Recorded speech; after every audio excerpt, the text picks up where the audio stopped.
पानी पे आ जाना।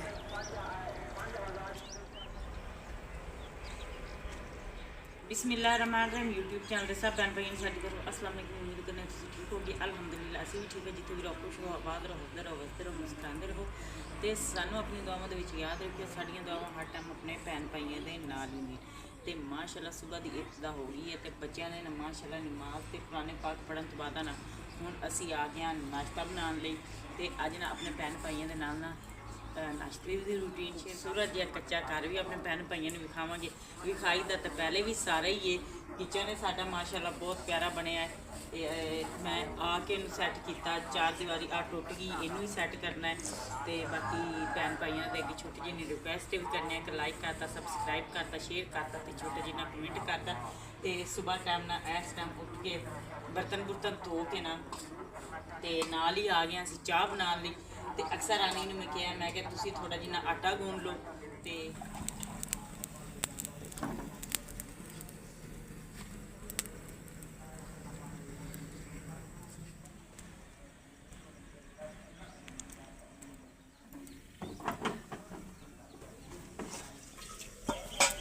ते बाकी जी माशाल्लाह चाय ना बहुत ही प्यारी तैयार होगी। आ देखो जी सुबह सुबह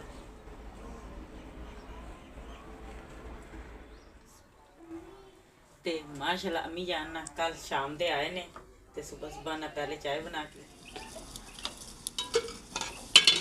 आलू आशा आशा दे के बाद फिर सानू मैं तैयार करानी है।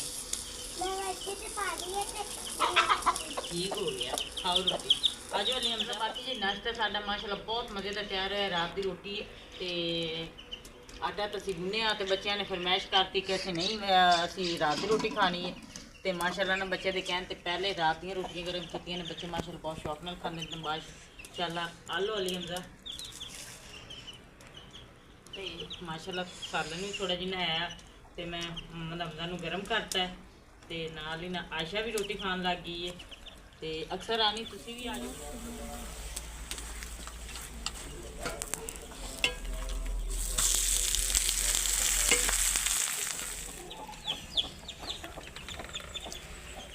तो माशाल्लाह ना बच्चों ने ना नाश्ता करना शुरू करता है।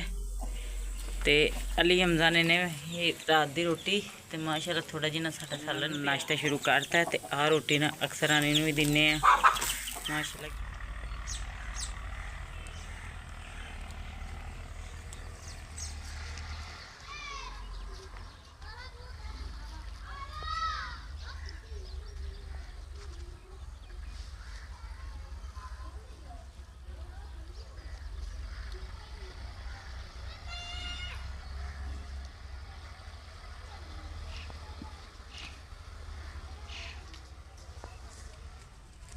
बाकी जी माशाल्लाह मैं गई संगोया चुकन तो कुछ इधर चुक के ले आई हैं। तो बाकी ना थोड़ा जी ना मझ हमसाया दी आई तो ये चुक ले तो जाके ना वेड़ी चुकी हैं।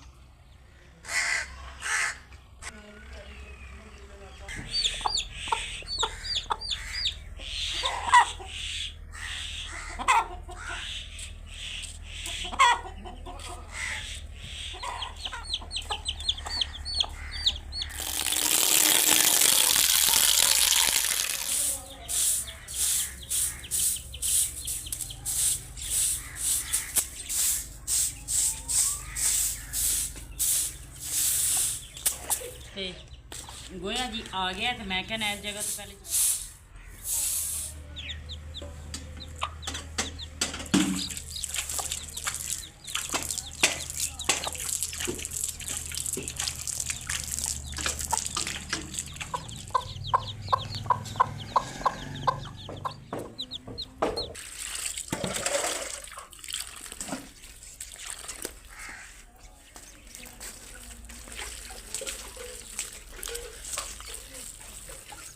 बाल्टी चुक के ले आयो अली हमदे पानी वाली।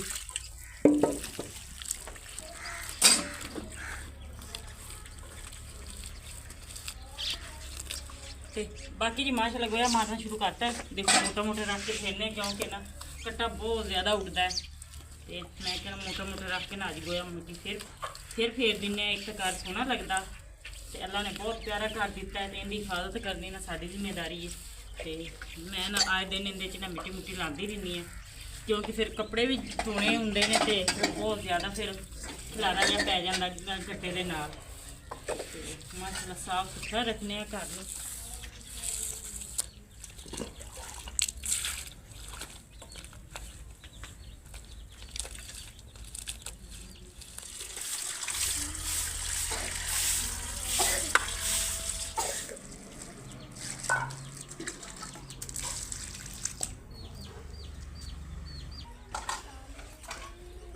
ਤੇ ਬਾਕੀ ਜੀ ਮਾਸ਼ਾਅੱਲਾ ਨਾ ਬਹੁਤ ਸਾਰੀ ਜਗ੍ਹਾ ਤੋਂ ਨਾ ਮੈਂ ਗੋਹਾ ਫੇਰਤਾ ਹੈ। ਜਿੱਥੇ ਜਿੱਥੇ ਅੰਦਰ ਕੱਟਾ ਮਿੱਟੀ ਬਹੁਤਾ ਜਾਂਦਾ ਨਾ ਉਧਰ ਮੈਂ ਫੇਰਤਾ। ਹੁਣ ਨਾ ਅੱਗੇ ਆ ਗਿਆ ਤੇ ਜਿੰਨਾ ਕੁ ਮਿਲਿਆ ਨਾ ਮੈਂ ਚੁੱਕ ਲਈ। ਇੱਕੋ ਹੀ ਕੜਾਈਆਂ ਮਿਲਿਆ ਤੇ ਇੱਕ ਕੜਾਈ ਚੁੱਕ ਕੇ ਲਿਆ ਕੇ ਨਾ ਜਿੰਨੀ ਇੱਕ ਜਗ੍ਹਾ ਤੋਂ ਫਿਰਦਾ ਹੈ ਉਨੀ ਇੱਕ ਜਗ੍ਹਾ ਤੋਂ ਫੇਰਨੇ ਆ। ਮੈਂ ਬਣਾਉਂਦੀ ਆ ਇੱਥੋਂ ਇੰਨੀ ਇੱਕ ਜਗ੍ਹਾ।